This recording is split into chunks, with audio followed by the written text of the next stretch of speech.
জানি জন্মাষ্টমীর অনেক দিন পর আমি ব্লগটা পোস্ট করছি। রিহুর জন্য আমি এখন কিছুই করতে পারছি না, আর অনেক দিন ছাড়া আমি ব্লগ দিচ্ছি।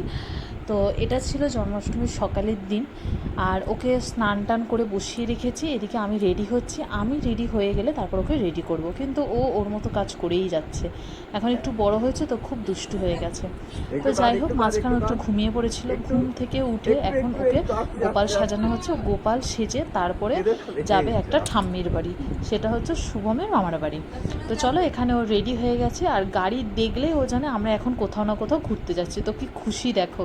তো আমরা সবাই মিলে এখন বেরিয়ে পড়েছি। তো চলো। সব মনে হয় লোক দিয়ে সাজিয়েছে।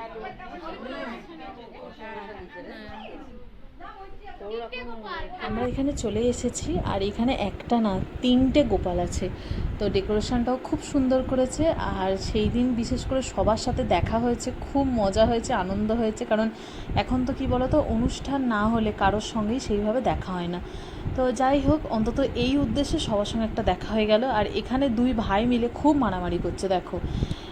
ও হচ্ছে রিহুর কোলে বসবে, আর রিহু হচ্ছে ওকে শুধু তুলে দিচ্ছে, না হলে ওর চুল ধরে টানছে, ওকে কামড়ে নিচ্ছে। তো এইভাবে মারামারি ঝগড়াঝাটি হতে হতে আবার একটু কান্নাকাটিও হয়ে গেল। তো এদিকে আমরা তারপরে খেতে বসে গেছিলাম। খাওয়া দাওয়া হয়ে যেতে তারপরে সবাই মিলে বসেছি এবার গল্প করার জন্য। তো এই গল্প টল্প করে তারপর আমরা যে যার বাড়ি চলে গেছিলাম। তো আমার এই ছোট্ট ভ্লগ তোমাদের কেমন লাগছে প্লিজ একটু আমাকে জানিও। টাটা।